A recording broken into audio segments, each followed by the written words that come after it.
seat, but I think we'll go ahead and get started. My name is Kimberly Wheeler. I organized this town hall meeting. And first of all, I just want to say thank you to all of you for coming and taking the time tonight. I want to say thank you to Superintendent Burr, Representative McCullough, the president of our school board here in Sapulpa, Mr. McCormick. We have some representatives, Sam Stone from Barasi's office. I appreciate all of you taking the time to come and talk about this. I am a parent to two children who attend Sapulpa Public Schools. I have a child in the first grade. He's 6 years old. He is actually on an IEP and he has autism. So that is really what brought this to my attention in the first place, is in my special needs community that I'm a part of, I started hearing about it and I just didn't understand and I hadn't heard anything before. Also, I heard people that were concerned about our special needs kids and what Common Core might mean for them. So that's kind of where I got involved. I really didn't know much before that and I'm still learning, so I'm not going to stand up here and be an expert. That's why I organized this meeting, because I feel like all of us need to learn, do our own diligent research at home, and that way we can make some informed decisions and try to provide input. I think that most people I talk to haven't heard of it, and I don't feel like there's been a lot of communication from the district regarding it or the schools. I mean, I never received any information on it. I stumbled on it on accident. So really that's why I organized this meeting, is just so that we can get the information out there. I think that parental involvement is really important, and I feel like sometimes there's a breakdown in communication. And so I'm trying to facilitate communication and just information sharing. So we've invited Linda Murphy, who is a longtime educator, to speak. We also have Kristal Picolet, she's a mom of children in the Owasso Public School District. However, she actually moved here from Colorado. And so she's going to speak about her experience there, where it was further into implementation earlier than Oklahoma. So she'll have a lot to say about that. Feel free to ask me questions afterwards. I'm basically going to turn it over to them, but I just wanted to give you a little background about me. I have a daughter also who's in pre-K, in addition to my son. So, my concern is really for my children. How is this going to affect my children? How is this going to affect their education? And also, I started noticing that I feel like teachers and staff are concerned. I think that we all just need to talk about it openly and get it out there and make some informed decisions. I have a lot of fears about it. I'm still learning, but from what I've learned, I feel like we could possibly do better, in the state of Oklahoma on our own. But I'm just going to go ahead and introduce Linda Murphy now and let her talk to you guys. Thank you. Well, I do appreciate being here tonight as well, and appreciate everyone coming out. I am a teacher. I've been certified by the State Department of Education for over 25 years. I taught in the public school classroom. I've taught in private settings and worked in the clinical setting with visually related learning problems, children who are developmentally delayed in visual skills. So working with children in a lot of specialized areas, my background is in special education and standard elementary ed K through 8.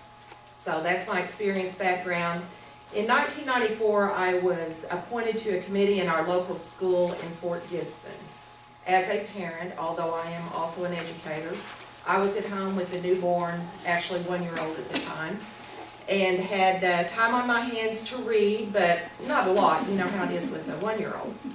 But I was appointed as a parent, and we were a new pilot school for House Bill 1017's mandates for outcomes-based education. We were to write the comprehensive local education plan, and I started asking, what is this? Because our superintendent told us this is a radical change. And I thought the word radical was kind of radical. I thought, what does that mean, radical change?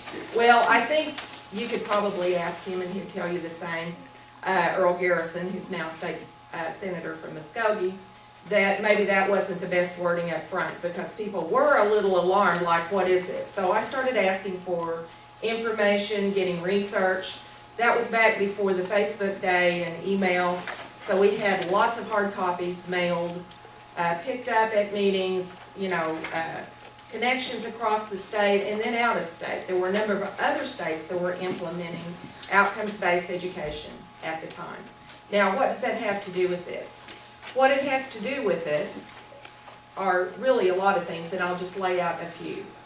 Outcomes-based education said that we are no longer going to have equal opportunity to learn as the goal, but we're going to change to equal outcomes.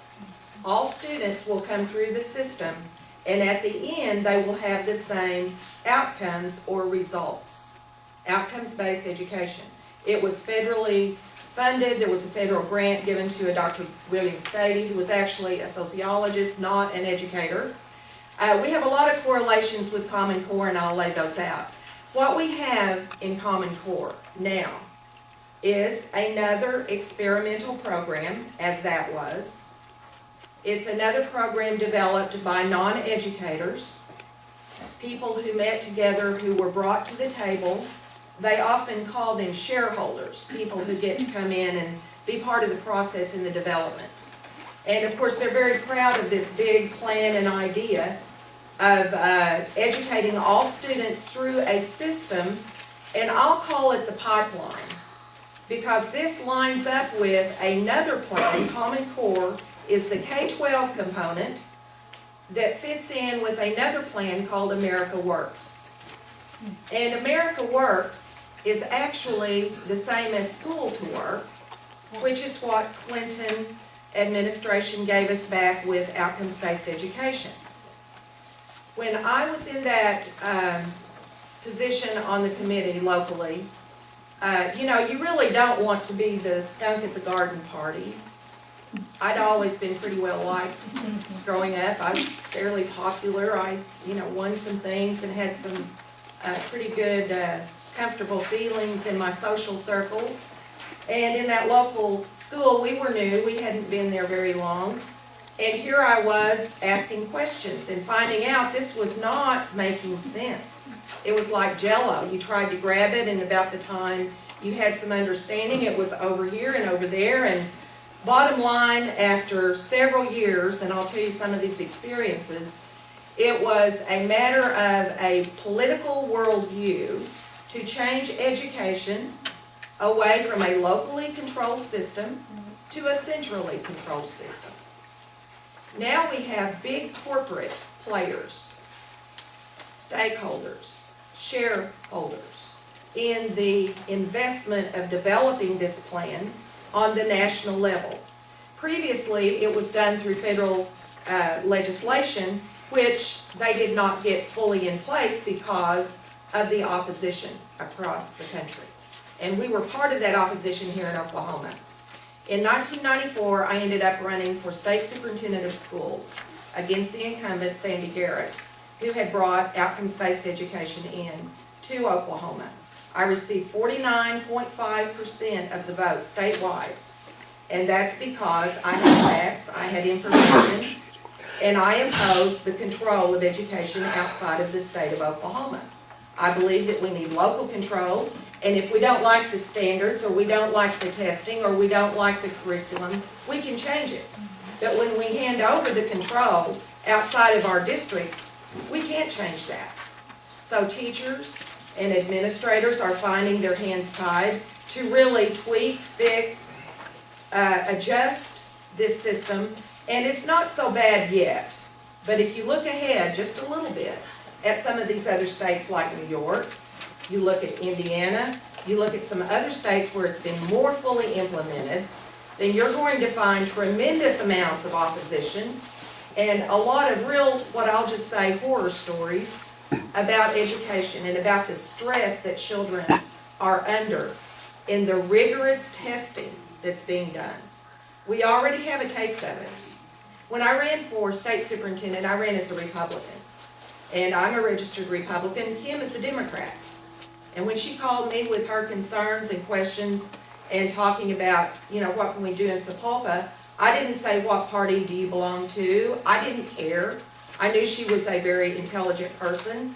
As I spoke with her and we started working together, I found out later she's a Democrat. What we need is the people of the state of Oklahoma to join together and see that on the top level, nationally, this is a bipartisan agreement. It's a corporate, big corporations, big business, and big government engineers working together with a central plan to control education. We have big corporate funding of Common Core with Bill Gates. You may, if you've read anything about Common Core, you're going to find him very quickly. Tulsa Public Schools just got a huge new grant for several $1 million.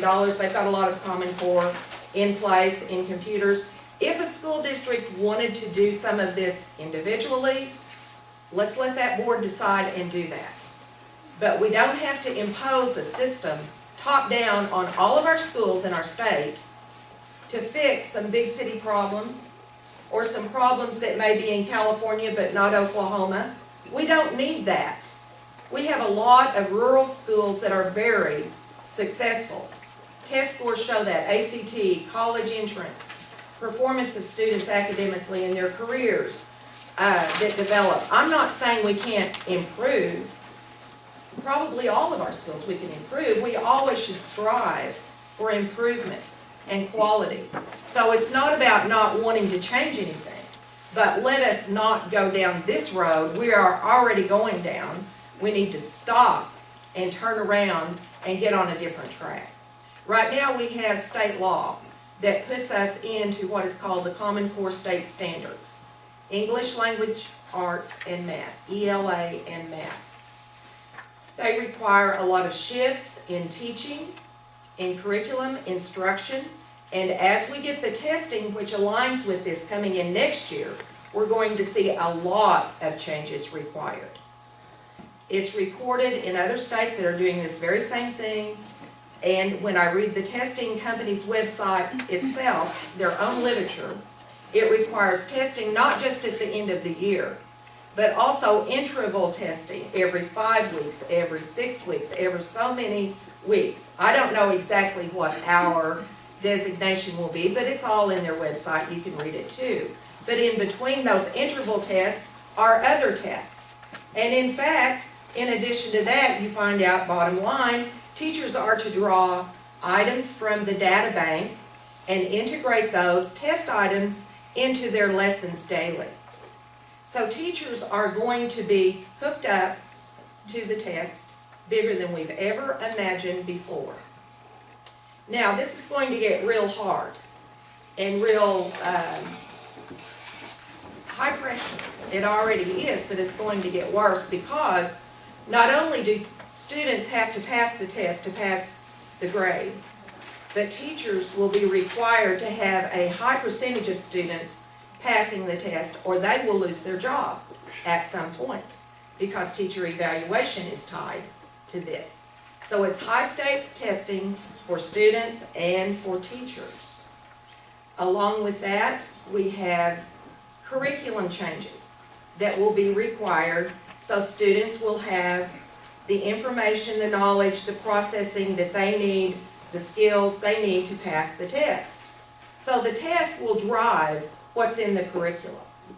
And although we've had a very conservative state, we have a very conservative state, some of the curriculum, a good portion of it, being produced by Pearson, which is one of the big multinational conglomerates involved in the Common Core process, in testing, curriculum, and teacher training. There are all kinds of areas that Pearson is involved, like McGraw-Hill. They're competitors, but they also ally on various things. For example, this coming year, we have McGraw-Hill, Superintendent Parisi has recommended to the board, and they've passed contracting with McGraw-Hill to do certain amounts of testing. I think the end of instruction, you can probably, is that right, Sam? Yes. End of instruction testing. And the Pearson is involved, and I'll tell you how, but the one that we've contracted with, $34.45 million contract for 5 years to measure progress for 3rd through 8th grade Common Core testing. So, what we haven't seen happening in our curriculum in Oklahoma, we will see happen aligning with Common Core testing with ideas, concepts, teaching that we would not have chosen to teach in our state. Now, I know our state superintendent, Barisi, says that she has tweaked, fixed, taken out certain things in science. There are still some that are online right now that are problems. In civics, social studies, we have a professor that may be here tonight if he gets here, but he's gone through those with a fine-tooth comb. He teaches history, and he's gone through those civics standards. And in high school, and I've seen this one myself, in high school, it says that our high school students will not study American history until after the Civil War, that period. And 6th grade gets early American history, and then somewhere like 8th grade, the next era, then the era of after Civil War, post-constructionism. Civil War is American history for high school, then forward. Now, politically, that's a problem. That's a problem. If civics, our children need to be able to think with mature cognitive skills that a high schooler has, that a teenager has, that a 6th grader does not have. Concepts that we find in the Constitution, Bill of Rights, you bet they can learn about it in the 6th grade, and I'm not against that. But we need some understanding with a mature mind that high schoolers get and can achieve. And they need to have American history in a consecutive way, not chopped up. One of the professors in Texas that talked about the curriculum they got there through a program called C-Scope. Actually, C-Scope is the name of the computer public domain program they used to deliver the system in Texas. It was developed by Bell Laboratories and put into a public domain that they were able to utilize. So, C-Scope is what they call it, but when they say C-Scope, they're talking about the curriculum and the lessons that came through this system into the classrooms. 85% of the students were getting lessons in their class every day that the parents couldn't see, that the teachers had to sign an agreement, that they couldn't tell the parents what was in it. This has been before the Texas legislature. They've had a big battle. But even Texas had rejected the Common Core state standards through the governor. But even though that had happened, the Regional Education Service Center directors decided as a collective group they were going to come into an agreement with these materials, and they did this. So this was replacing textbooks. Kids weren't bringing lessons home. So we can see this happening very rapidly with the technology systems that are available right now. I know we don't have a lot of technology that we would need in some schools. We've got some good technology, you know, pretty much statewide, but I'm saying there would definitely be some bonds need to be passed and things like that. So some of this isn't going to happen overnight. But if we don't unhook from this control system, what we're going to is Bill Gates is making millions and billions. He's invested $5 billion in education reform. He may be a good guy, but he knows he's going to get a return on that $5 billion that will exceed that when you look at the number of schools, the number of districts, the technology involvement in this plan. I know teachers will be very tired of pulling items out of a data bank to integrate into a lesson plan daily to make sure the kids pass the test so they don't lose their jobs. How could you do that? Well, let's see, you could do that with computers, couldn't you? And what do you know? There happen to be programs right now. Adaptive software, adaptive programs that will even adjust for those special needs students so that they are given the lesson at the level that they can achieve.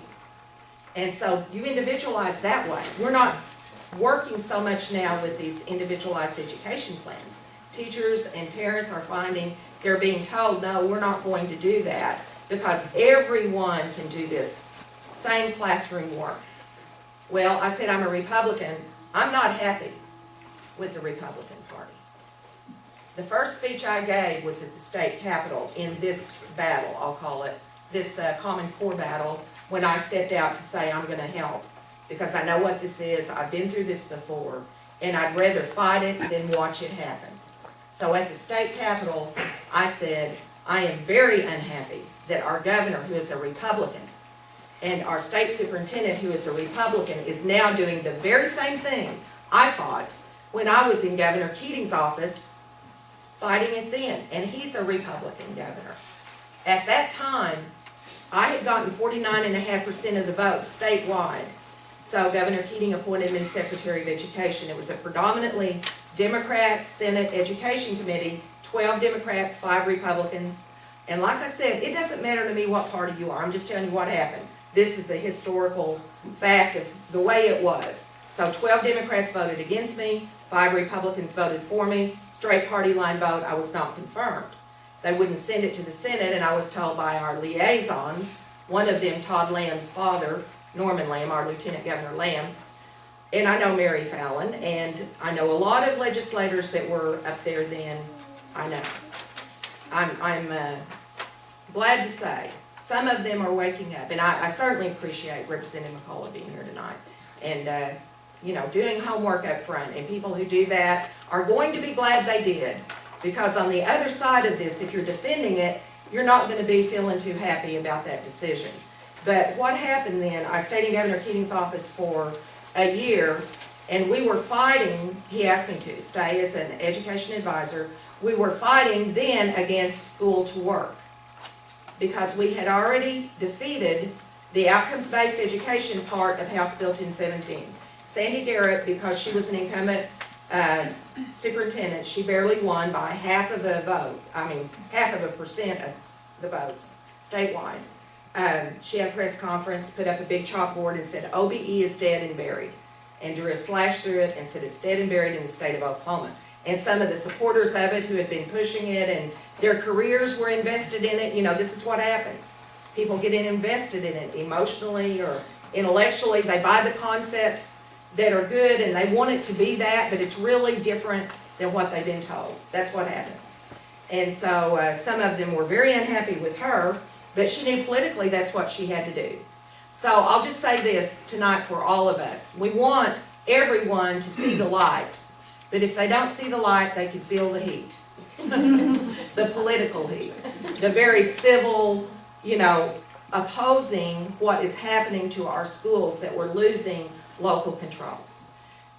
So while I was in Governor Keating's office, he sent me to the National Governors Association. That's where Common Core is coming from now. The National Governors Association is the copyright named entity, along with chief state school officers, which is the state superintendent's organization, or chief state school heads, or commissioners in some states, they're called commissioners. Some are appointed, some are elected. About 13 states elect. And so not every state even elects the state superintendent. Now, while I'm talking about that, I'm going to throw this out. We now have a state school board, which is appointed fully by the governor, all at once when she comes or he comes into office. This was just changed. I have a real problem with that. I believe we need to elect our state school board as well. And we need representatives out in every congressional district. Maybe there are different ways to do it, but that would work out well with equal representation on the board like they do in other states. A few states have both elected. But we need a voice of the people in education more immediately. We need to look at these things in advance instead of things getting sent through that nobody really knows what it is until it hits. But that would take a statewide initiative. We'd have to, you know, have a vote on that, and that's a possibility. So anyway, back to the National Governors Association. Governor Keating sent me there in 1995 to Chicago as his advisor to the NGA, and their goal at the NGA, at the staff meetings of the NGA, was to bring on board all of the new governors who had just been elected, to come to consensus to make this bipartisan agreement with the agenda that Bill Clinton had developed that I had just been fighting statewide. I just run statewide against this. And so I'm brought in as Governor Keating's advisor, you know, what are we going to do in the state of Oklahoma? So about the second day, lots of meetings, lots of breakouts, you know, they whine you, they dine you, they flatter you, and if you fall for that, you're in trouble. And so I'm sitting there and we have a circle of people that they're talking to, and they say, you know, how important you are, and we just need you to agree to this because this is a great program, and you know, this agenda will get all of these things accomplished. And I knew, because I'd been through some consensus meetings prior to that, on the local level and on the state level, I knew that if I left that meeting in Chicago and came back to Oklahoma, the story would be that the governors agreed to it, if I didn't say we didn't. So here I was, the skunk at the garden party, and I said, I don't believe in Oklahoma that Governor Keating will be implementing this program. And as soon as I said it, a man bolted out of his seat across from me and he said, why are you looking for a problem under every rock? I had been real nice before that. Well, he was Governor Jim Hunt, Secretary of Education out of North Carolina. And Jim Hunt now has the Hunt Institute, and guess where he is? Right at the top of Common Core. He's one of the big proponents here. Also a man named Mark Tucker was at that same meeting. Mark Tucker, the head of the National Center for Education and the Economy, which was started by the Carnegie Foundation in the late 80s. Hillary Clinton was on his board along with David Rockefeller. And there's a letter in the Congressional Record that Congressman Bob Schaefer from Colorado, Kristal, read into the record about 1995. It's an 18-page letter from Mark Tucker to Hillary Clinton congratulating them on Bill Clinton winning the presidency, and an 18-page description of their plans that they work together at the National Center for Education and the Economy to control and develop and implement a centralized system for education and the economy. It was OBE, school to work, cradle to grave, data tracking, all of it is written right there. I mean, this is not made up, he didn't deny it, it's his letter, he wrote it to Hillary Clinton. Okay, it was just a good thing that that got out to the public because it's indisputable. Well, Mark Tucker was there at that meeting, so we had some real heavy hitter, you know, people, big time, important folks. So when I said this and the man was unhappy, about as soon as that was over, about a second, right next to me was George Allen's Secretary of Ed from Virginia, Beverly Scrow, and she said, Governor Allen won't do this in Virginia. We're not going to be doing this in the state of Virginia. And across from her and I was a woman from New Hampshire, Steve Merrill's office. And she said, in New Hampshire, we say live free or die. We're not doing this in New Hampshire. So there were 3 of us, and we just shut it down. That was it. We went home. You know, we had some more meetings, went home. That was it. What has happened now? This has all been brought together at the top, the National Governors Association, chief state school officers, corporations, I will say with good intentions. People wanting a plan that is improving education. You can't do this big, centralized, away from the people that know the children, away from the people who know what need to be adjusted and when, and have it locked down on our communities in this way. It will not work. The academic standards have been weakened according to the only scholars and academics that were on the panels. ELA, English Language Arts, Sandra Stotsky, who is in University of Arkansas now, was in Massachusetts, worked with the state of Massachusetts, developing their good academic standards, and they were #1 in the NAEP, the National Assessment of Education Progress, for a long time. And Massachusetts is saying now, as a state, we're going back to our standards. Common Core is not better. And that's what she said up front. She refused to sign off at the national panel writing Common Core standards. She refused to sign off on them. And then math is about. And then on the math, it was Dr. James Milgren out of Stanford University. He did the same thing. He would not sign off on it because it was not good, solid academics. It did not improve. You'll have to read through standards. You'll have to do some research.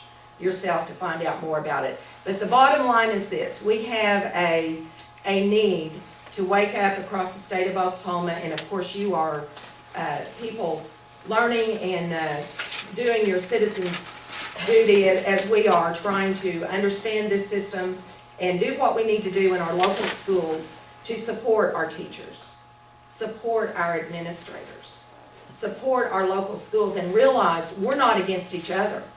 We all need to be against this top-down control. So I'll turn it over to Kristal. She's got some good personal experiences to share with you about some of the curriculum her children have experienced.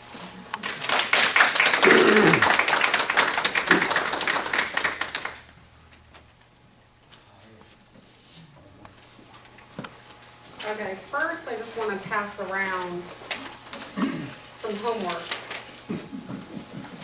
and see if you guys can do first and second grade homework. Because me and my husband, I'm a business major, my husband has his master's in business finance, and almost weekly my kids come home in tears, frustrated because they can't do their homework. And then I look at it and I go, I can't do it either. And so I'm just going to pass this around if you guys just want to kind of browse through that while I share. And then I'm going to go into more details about how and what I'm talking about.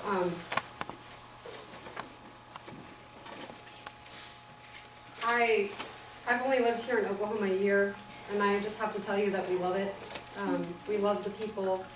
We actually, when we moved here, we toured almost every district, asking these tough questions because we wanted to run away from Common Core as fast as we could. When we moved to Colorado, we basically moved back there because I grew up there. I grew up in Cherry Creek Schools. It's one of the best school districts in Colorado. And so I wanted to be back near my family and let them know their grandparents. So when my son started kindergarten, we just immediately started seeing these red flags and warning signs, but because he was our oldest, I mean, how do you know as a parent, you know, what it's supposed to be like? I didn't know. I was just so excited to send him to school. And so immediately, he was a boy, he was energetic, but at the same time, some of the things that were coming home, we just couldn't grasp. You know, they were expecting him to write personal narratives. They were expecting him to write progressive poetry. They were expecting him to, like, write these lengthy, detailed sentences. And initially, I just thought that was really great. I want my children to be smart. I want them to be, you know, learning. And, you know, at this time, that was kind of the, I guess, just the element that we were in as, you know, our generation is like pushing them. So I was all for it, and I was all for standards. Well, when we moved back, we had two choices. We had a school right in our neighborhood, which was called Murphy Creek. It was a K-8 school.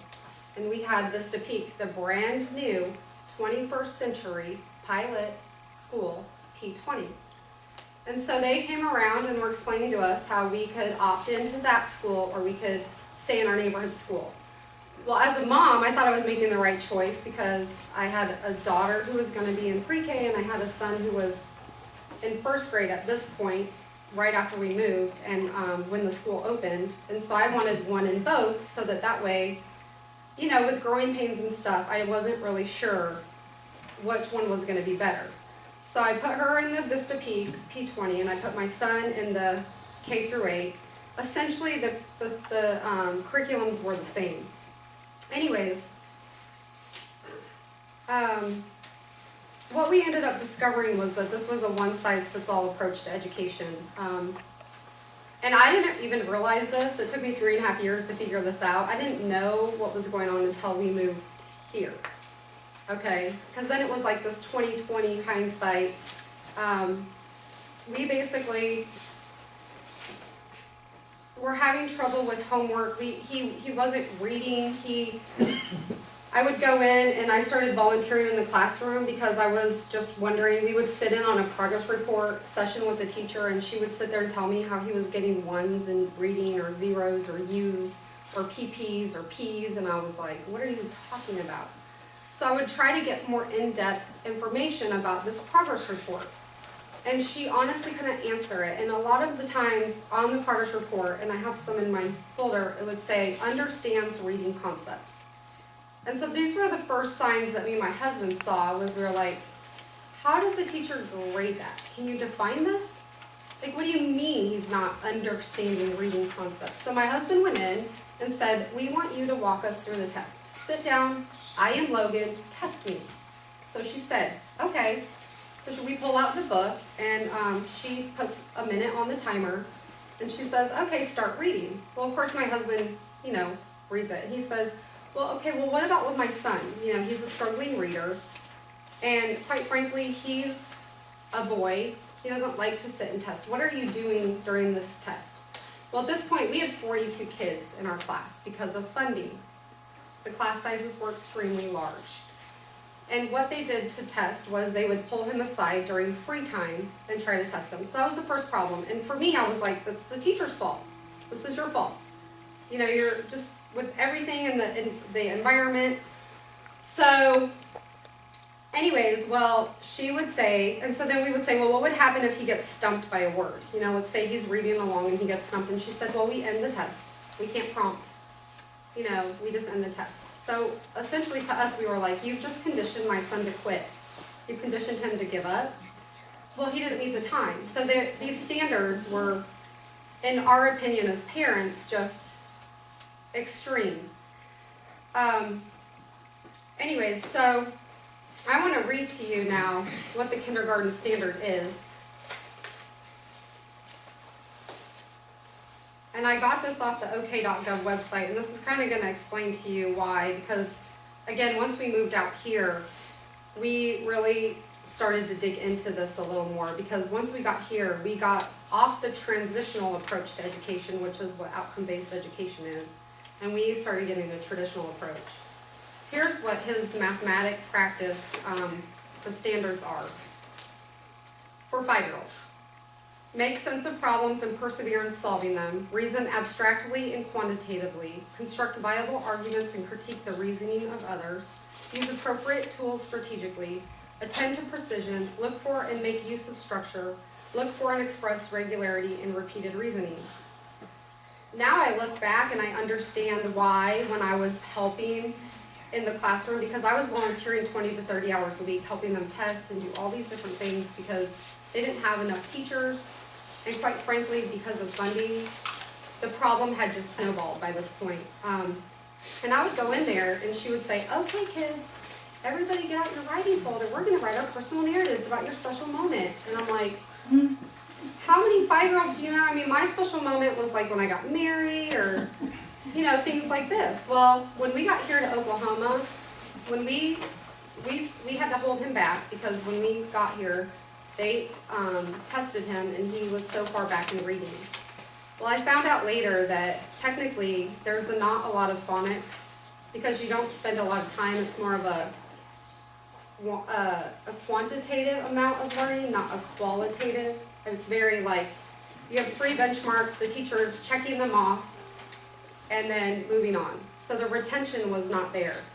And so when they tested him, he was behind. And then when we moved here, in 1 year, he raised the bar by 3 academic years. He started reading. We had AR here.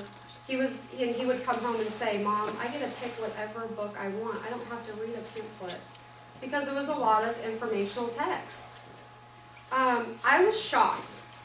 And I think the thing that I saw the most different here was that the teacher at this point was taking the time to really understand the children. She wasn't so caught off on just checking off benchmarks as fast as she could for 25 or 40 or however many kids.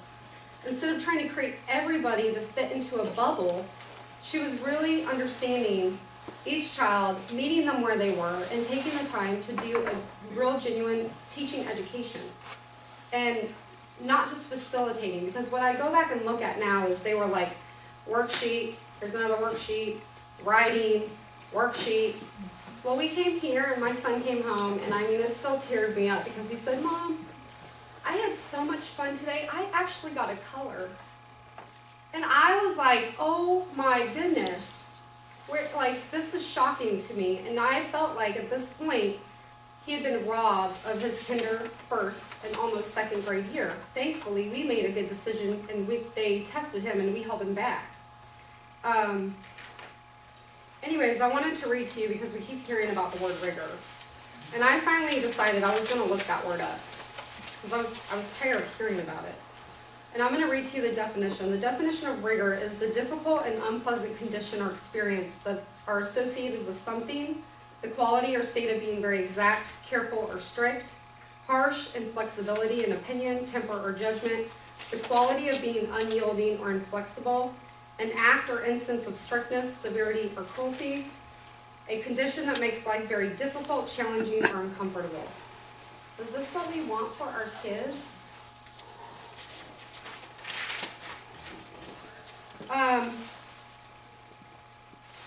This is basically, I'm going to go into now, so that was the math. The thing about the math too is that my son was very confused and he didn't have any basic like 2 + 2 = 4. What they were expecting him to do was do this doubles plus front end estimated integrated math. And I had to go up and look it up, and we actually as parents were invited to a parent math meeting to learn how to do our kids' homework. And I attended the meeting, and basically what they want you to do is like break it up in tens and ones. So, and then, and or somehow, and I really can't explain it to you, but somehow break up if there's a doubles. So like 3 + 4 = 7 would be 3 + 3 + 1 = 7. And you're going to see that on that homework sheet that's going through. And to me, I'm like, why can't my 5-year-old just learn 3 + 4 = 7? Why are we confusing them before they even have a basic fundamental in math? They can't figure that out. And honestly, there's a child clinical psychologist, I don't know if you've seen the video, but her name is Megan Koshnick.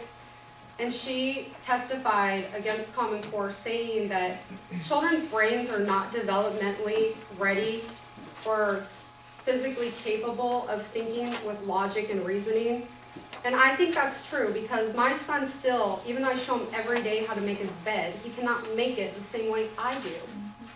So when we're expecting them to basically negotiate with their peers, reason abstractly and quantitatively, construct viable arguments and critique the reasoning of others, these are logical, brainstem, rote behaviors that they can't physically do. It's kind of like taking a 6-month-old and having them walk. You know, they're not capable. You can't make 6-month-olds walk. They're meant to crawl at this age. And this is what I saw with my son. He was struggling. Here's the college and career readiness anchor standards for writing for kindergarten. Write arguments to support claims in an analysis of substantive topic or text using valid reasoning and relevant and sufficient evidence.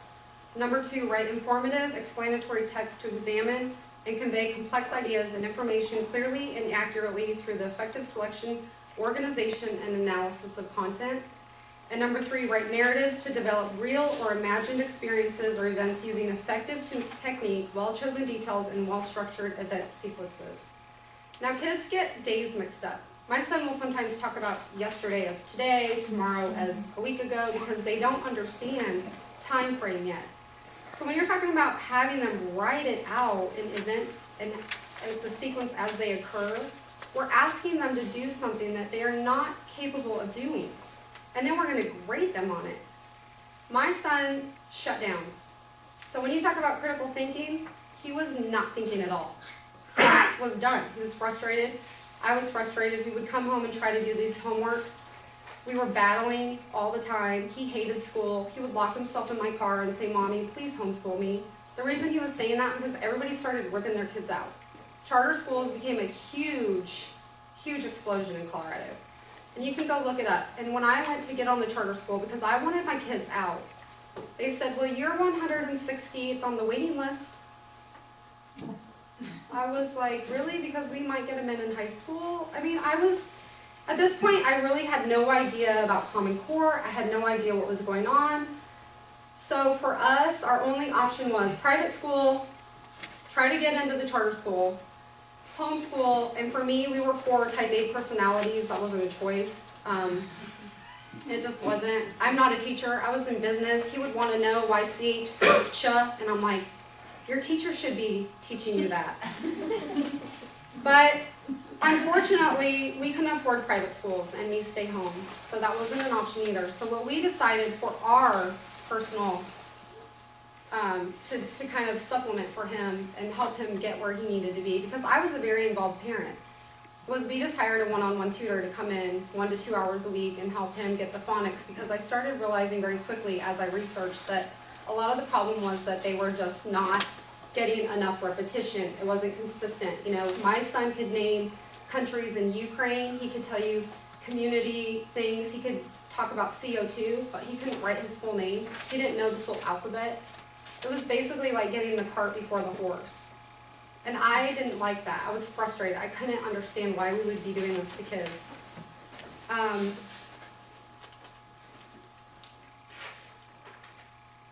Here's the reading standards. I'll read those to you now as well.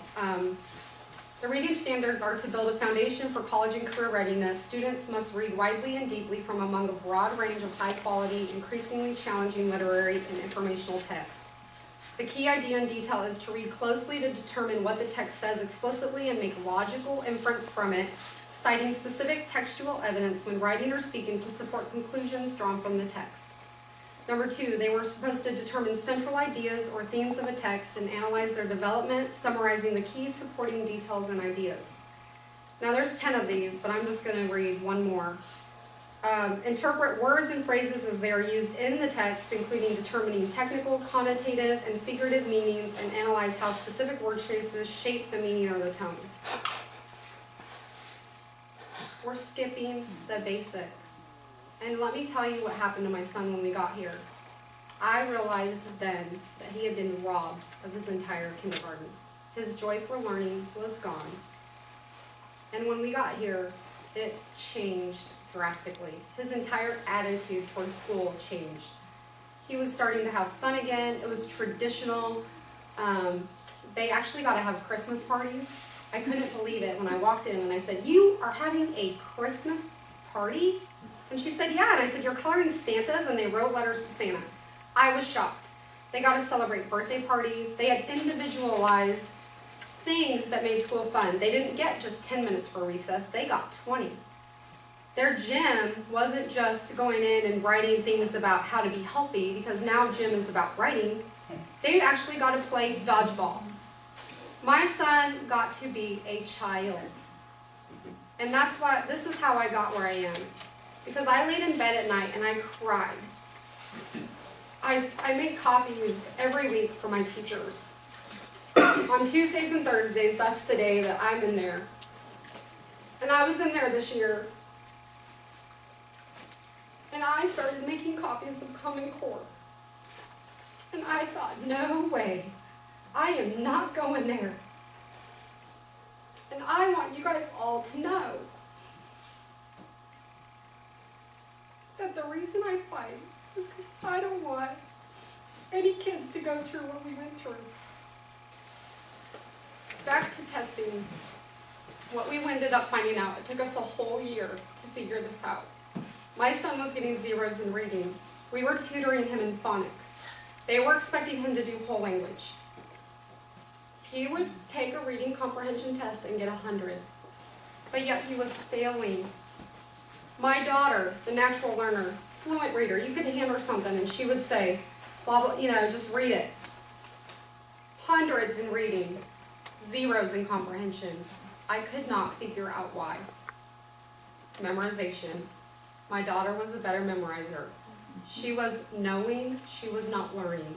My son was learning, he was not knowing. Guess who failed? My learner. My learner failed these standards. And guess what? He was the one that hated school the most. When we got here, that changed. And this year, as soon as we started doing Common Core again, our school's attitude went, because now teachers are spending their Christmas break revamping. I can't tell you when I was in the workroom last week how many teachers spent 3 to 5 to 7 full days in the workroom when they're supposed to be on vacation. They need lives. I love our teachers in Owasso. I can't tell you what monumental change that they've made. And I have sat down with Dr. Ogilvy and met with him for hours and showed him my portfolio. In fact, I actually have it. I meant to bring it up here actually, and I'm going to show you the difference.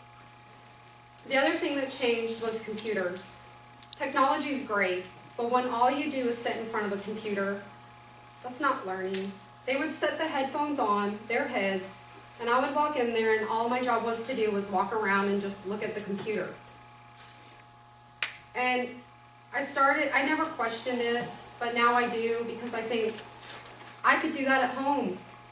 I can set my kid in front of the computer and put headphones on him.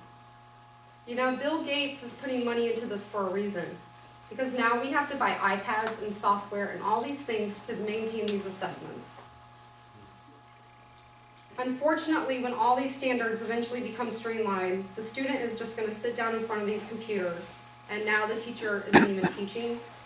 She can't filter the things that you and I may not want our children to learn. Is this the type of learning? I mean, there's something about physically turning a textbook.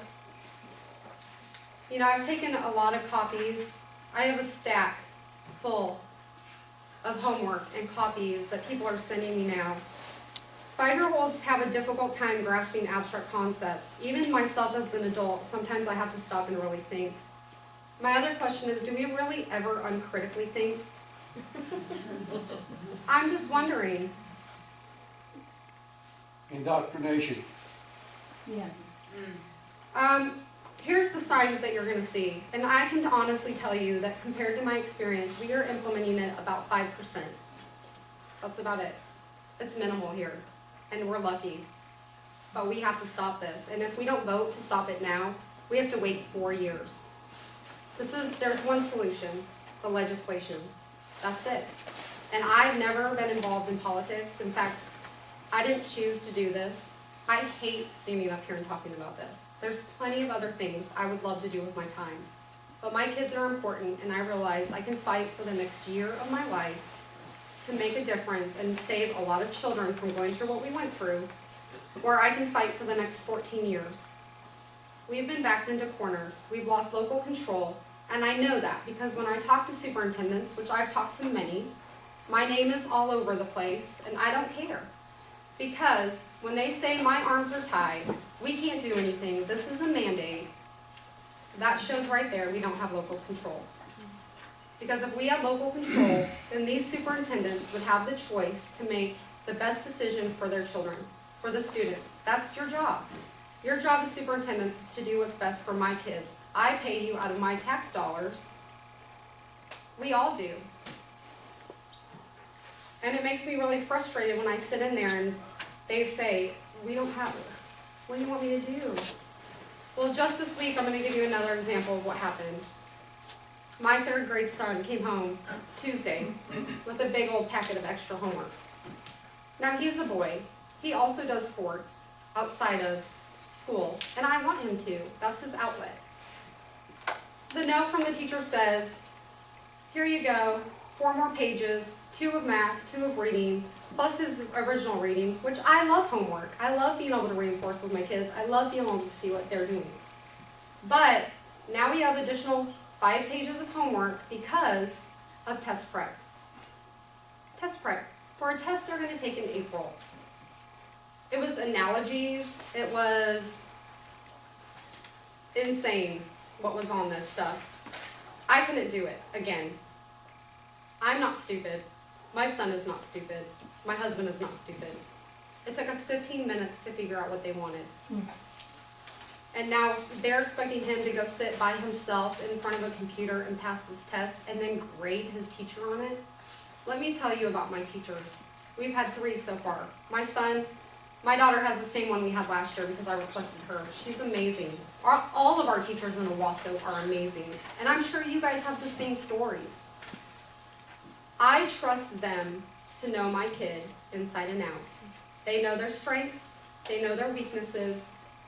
They can tell me where my kid lies way better than any given test. And there's many tests that don't even test the things that we want to test, like character, like resilience, like leadership, teamwork, collaboration. A standardized test does not test these things. It doesn't show the teachers what they're going through. And there's so many factors. There's a kid in my kid's class, in my son's class. He has cystic fibrosis. Do you know what he's going through? He's constantly in and out of the hospital. Nobody is accounting for these children. We have taken our children and turned them into profit. My child is not for sale. And when I ask my administrator questions like this, like the Reading Sufficiency Act, because he is in 3rd grade, I say, Dr. Ogilvy, I have a legitimate question. I'm concerned. If my son fails this test, which I don't think he will, but let's just say he does, because there probably will be some that do, how is this going to work? Because the scores don't even come back till the middle of October. When the results don't come back to October, how are you going to plan to retain them? Are you seriously going to start these kids into 4th grade and then pull them out? How does that affect the teachers? A superintendent, how are you going to manage this? Who has not thought about this? And you're dealing with my child. Okay, some other questions I have. If these standards are so great, why are the teachers so scared to say a single word about them? Why can they not openly discuss them? Why are they keeping portfolios that parents can't even see or aren't seeing to prove where their children are? I don't need my teacher to prove to me where my child is. That homework should be coming home. That shows me where my child is. Not at the end of the year, you pull out this big portfolio and say, oh, by the way, your kid's been struggling all year. Well, where'd this come from? I have this thing right here. This is basically an outcome-based education. There's a comparison of 2 types of education. This is what I'm talking about. Transitional versus traditional. Traditional classic learning, the emphasis is on objectives, traditional beliefs. It's based on founding fathers, reading, writing, arithmetic. It's fact-based. It's fact memorization. It focuses on individuality. It has a lot of American history, Western civilization, and it functions on the Constitution. Henry W. Burke actually wrote this. And the other type is a progressive type or a transitional type. It's focused on self-directed learning, group thinking, which is the collaboration, subjective feelings, emotions, beliefs, multiculturalism, political correctness, social engineering, globalism, evolution, sexual freedom, contraceptions, environmental extremism, global warming, climate change, victimization, diversity, the list goes on and on. The de-emphasis is specifically on the Founding Fathers and American exceptionalism. Guess what? Oklahoma is pretty exceptional. I've lived in many different states, and we are lucky. We can't take this for granted, and we can't sit back and just allow them to back us into a corner and not fight. I am going to fight. I'm not going to just roll over and let my children be an experiment. When you ask these questions to the educators, the people who are in charge, I've actually asked questions to Mary Fallon. I've spoken to state boards. I've talked to superintendents. I'm scheduled to talk to all kinds of different people. And every time I ask these questions, there's no answer. What data is being tracked? Why does data even need to leave the local school or the local school district? Who needs that? Nobody needs my child's personal information outside of Owasso, unless I'm transferring. These are some of the things that I want you as parents, I want you as educators, representatives, to start looking into. Pay attention. It's slow. It's progressive.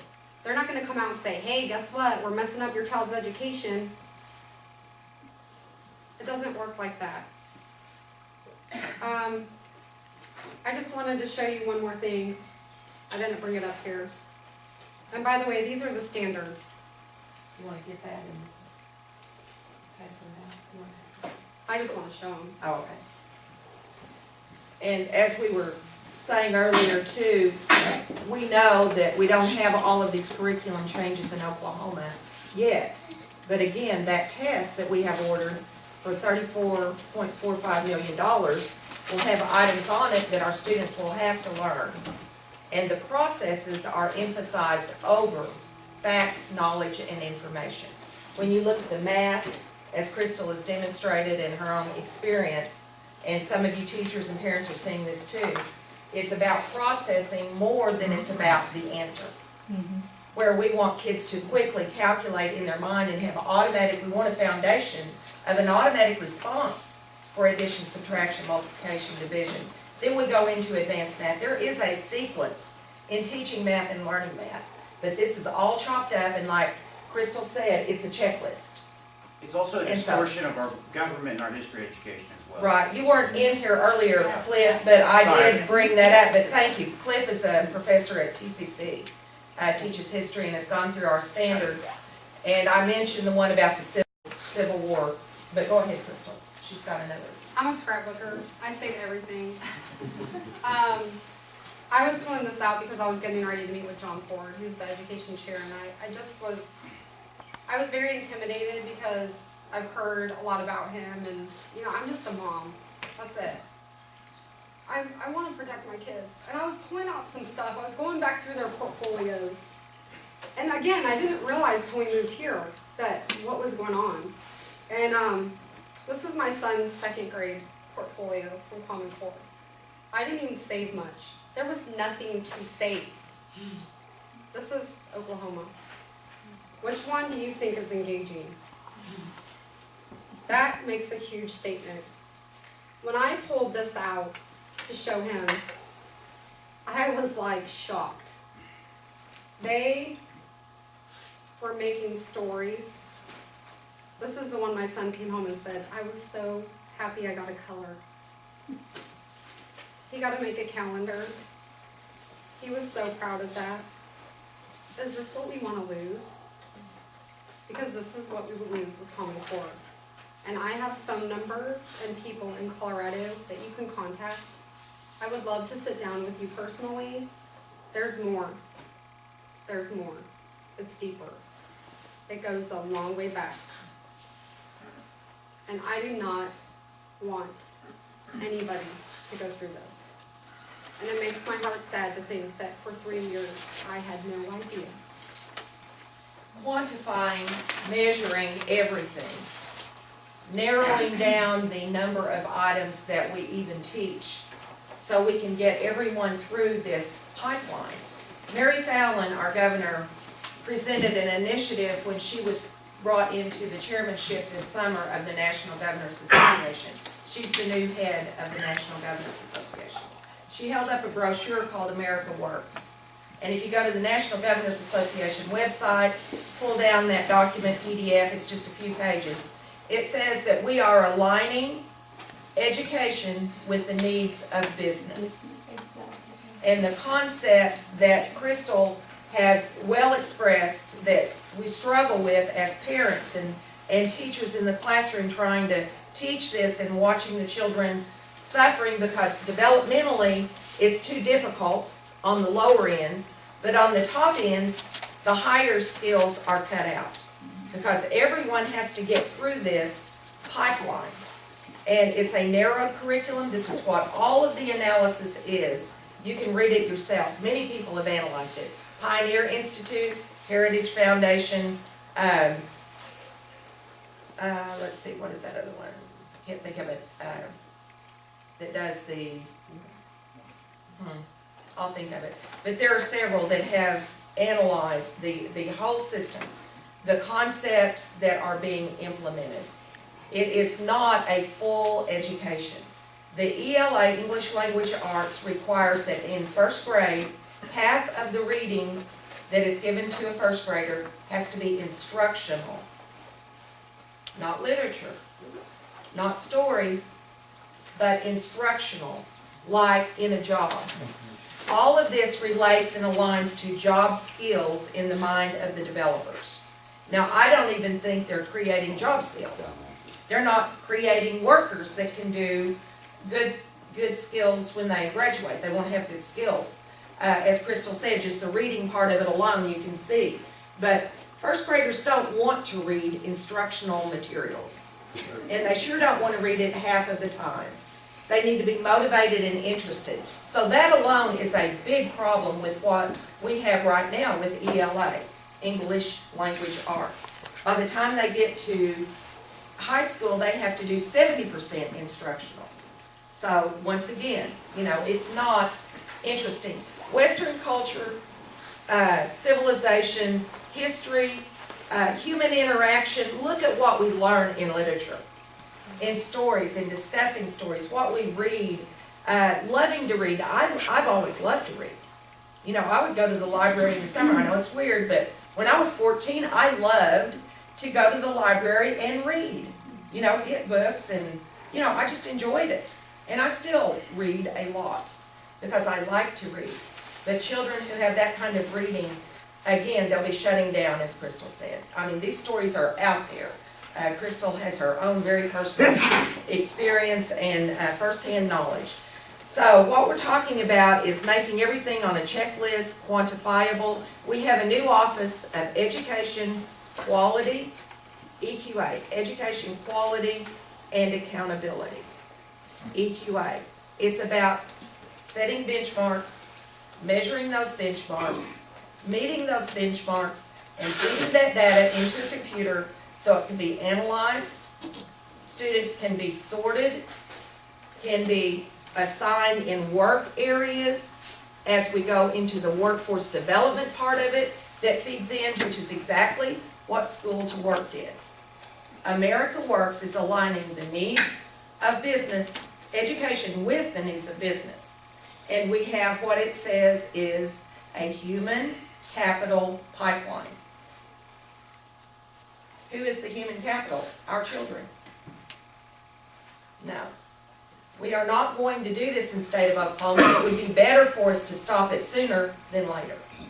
It's not going to happen a few years down the road because people will be up in arms protesting this around the state. It'd be better to get it stopped now. And I think enough people are getting a taste of it, enough, and we can all read probably in this room. We have internet, we can get there and look up Common Core. You can go to Truth in American Education and read through that website. They've got things from all over the country about Common Core, but you can find it many ways. Senator Bingman is in the Senate and in a key position to getting legislation through. You are in, a lot of you are in his Senate district, I'm sure, that are sitting here tonight. So please contact your senator, and if it's not Bingman, whoever your senator is, and let them know your opinion. But you can do your own homework. I'm not saying you have to have my opinion, or Kristal's opinion, or Kimberly's opinion, but I'm very confident that we have a lot of people with good common sense in Oklahoma, and if we look at this up close, we'll reject it just like we did outcomes-based education. That wasn't easy either. That was a done deal, and it got undone because enough people knew they didn't want it, and we got it stopped. So it can be stopped. Questions? Yes. Linda, I am from, You can come up, too. I am from Senator Eddie Field's What district, about Kristal? and he is going to introduce a bill that will get rid of Common Core. Yes. One problem, the Education Committee. Right. Senator Ford and Senator Jolly are the ones that decide if that bill will be heard or not. This is something that's going to affect us statewide, not just in Senator Ford's district and not just in Senator Jolly's district. This is going to affect all of us. So you are perfectly in line if you call Senator Ford and Senator Jolly and you express your opinion. I've actually called them as well. I mean, I'm calling our Sapulpa representatives, our House reps. I'm also calling our senators as well as the other key legislators. So write your letters, write your emails, make your phone calls, it takes 2 minutes. You're the constituents, it's their job to listen to you, but I'm hearing that they're not even hearing from many of you. So we need to pick up the phone and call. I think you need to go up there. I think the people need to know that if they're considering running for a future office, that this is gonna turn into a really bad campaign commercial for them one of these days. Unfortunately, There's a Senator lot of stuff in Ford, there. unfortunately, Senator Ford and Senator Jolly are turned out. So they don't have to worry about reelection, they're not gonna be reelected. Right, I mean, Senator Ford's pretty much on his way out, but Senator Jolly, Yeah, I we're gonna take some We're more gonna questions take now. some Let me want to say introduce something you. about what Okay, Senator hold on Bingham. just a second, Cliff. This lady, you are the Osage County Republican Chairman, Yes, right? ma'am. And tell me your name. Celia Lamb. Celia Lanham is the Osage County Republican Chairman. And Also, I have Uh-huh. discs. I don't know if anybody has ever heard Pastor Paul Blair talk Yes, about yes. Common Core. Yes. I have discs here for reps. This will blow your mind. This is so much more sinister than these kind people are telling you. You can share those with. And it is everyone. sinister, you go to the Common Core standards, you go through the new sociology curriculum. Karl Marx is right there, he's got a big quote there, he's got the biggest picture right there. Okay, now, you're In the saying state of this is Oklahoma. on the state? Yeah, in the state, website yes, in the right state now. website, you can go to Linda's website, or you can contact me and I'll send it to you, it's all there. He's been researching this, and Cliff teaches at TCC. I'm also an attorney, and I just want to say in regards to what Senator Bingman's saying, it's just simply not true.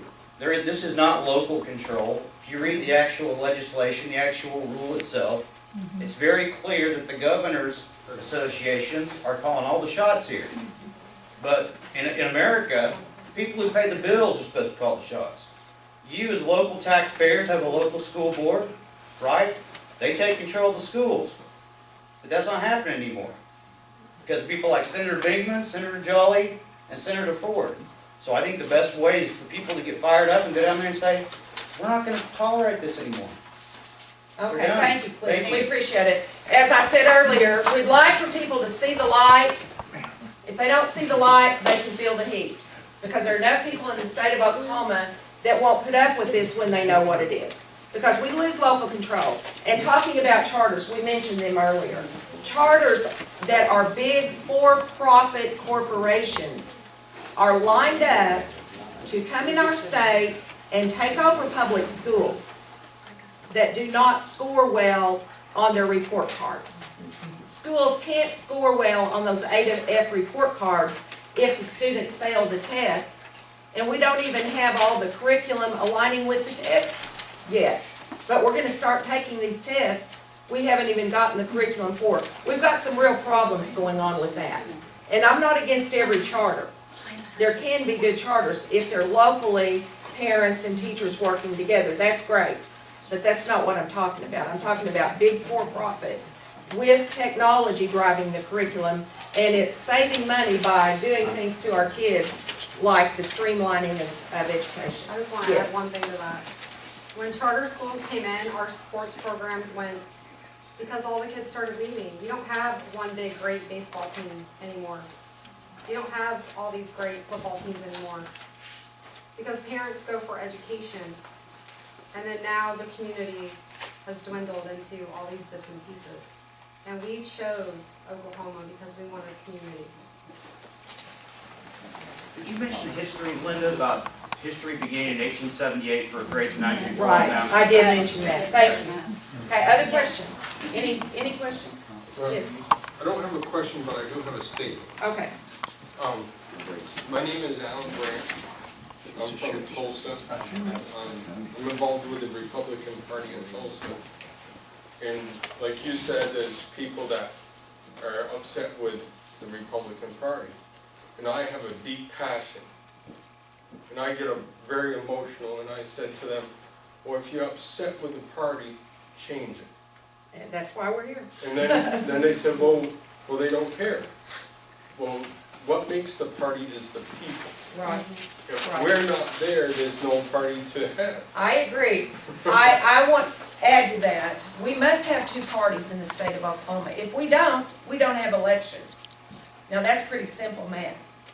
So absolutely, and believe me, when I said I'm not happy, I'm not happy, and I'm not happy about this, which I'm talking about tonight. So that's why I say that.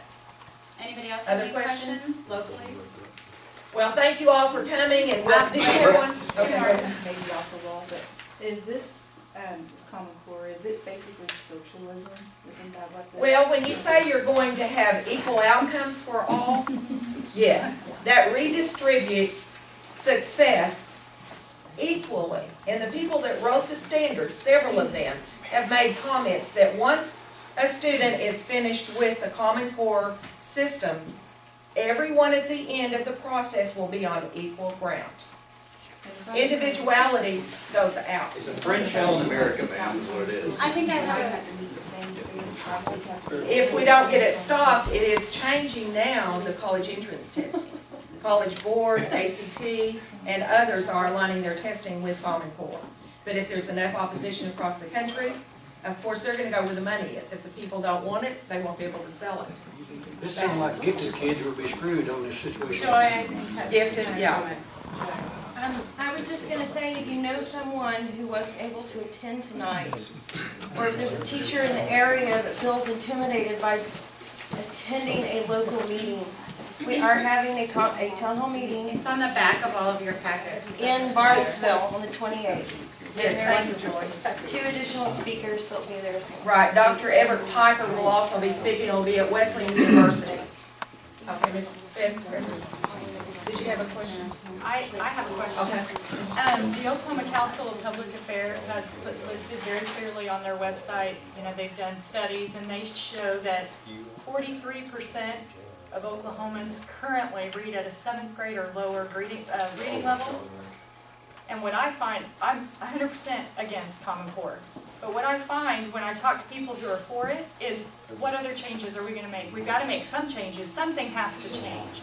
Well, So I do agree. we have options for those people? I agree, we need to improve, we certainly do.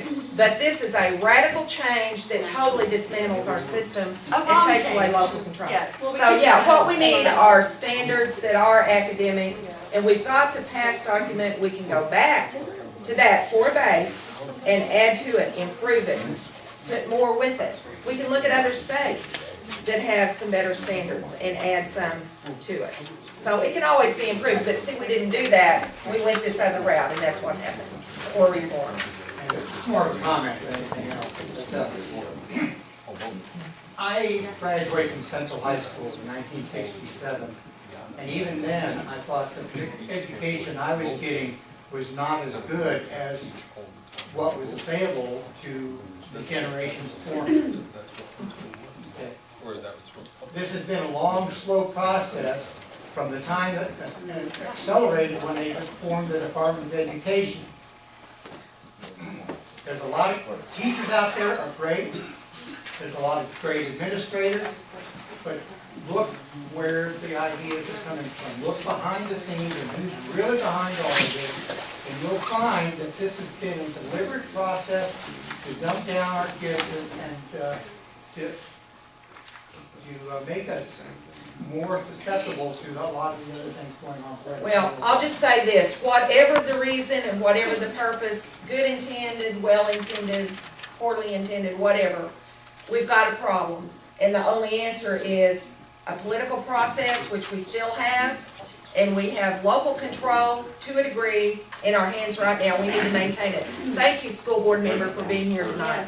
We appreciate you because that's what we're talking about, is electing local school boards, administrators that can work together in the community. Oh, we're going to have things we don't agree with, but would rather keep them at home and deal with it than have it out in Washington or even in Europe, which Pearson and some of these companies are based out of Europe. They're not even American companies, some of them. I'd like to follow up on what this gentleman said. If you want to see just how far back this goes, go Google tonight the importation of foreign ideas, NewYorkTimes.com. I believe it's 1854 or 1852. There's a news article there. It'll take a while to get through it, but just to see just how far back this kind of stuff goes.